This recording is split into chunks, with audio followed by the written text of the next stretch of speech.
Kailan na ba siya babalik? Di ko na kaya.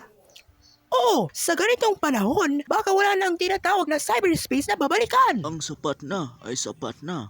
Haharapin ko na ang virus. Hindi! Dito ka lang!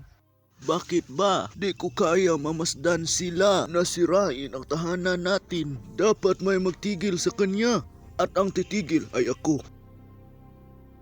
Lagot na Lagot na siya. siya. Aba, nakakagulat naman. Kailangan ka umalis sa cyberspace. Hindi ko hahayaang wawasakin mo ang tahanan namin. Idala mo lahat meron ka at umalis na kayo dito. Tahanan ninyo? Alam mo ba bakit umiiral ang lugar na ito? Naku, kung ayaw mo, gagawin ko ito sa iyo.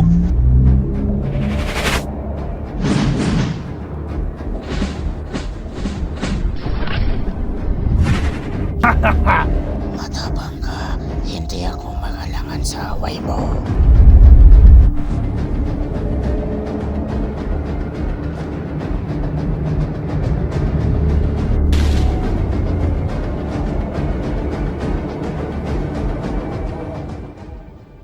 Twitter!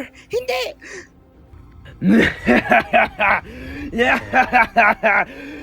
Wala na nga na kilala niyong Twitter. Ay programa ko na maging tauhan ko siya.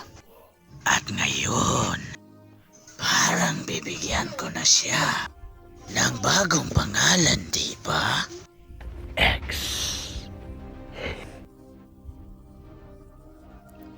Hindi. Hindi ka makakawala rito. Balang araw, haharapin mo ang parusa para sa magrimin mo. Wala kang alam sa pinagdaanan ko para mangyari itong lahat. Ngayon lahat ng sakit na tiniis ko, lahat na pasensya na kailangan ko, na alam na kayo ay ang magharap sa parusa. Lahat ng umagaw sa lupa ng nararapat na lider, tinapon ninyo ang mga manlilika ng mga pulo na ito. Merong parusa na maghaharap, pero kayo yun magharap. At titiyakin ko, sisiguraduhin ko iyon. Hoy! Gusto mo magbigay ng pera sa amin? Di sumali kayo sa aming Patreon. May 4 na super awesome mega gold tiers na pwedeng mong mag-join.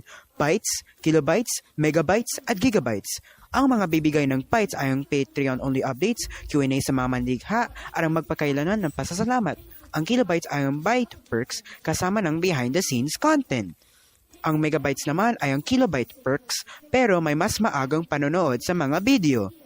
At ang gigabyte ay ang lahat ng perks kasama ang pangalan mo sa description at mag-subscribe kami sa inyong channel. Yan ang lahat. Paalam!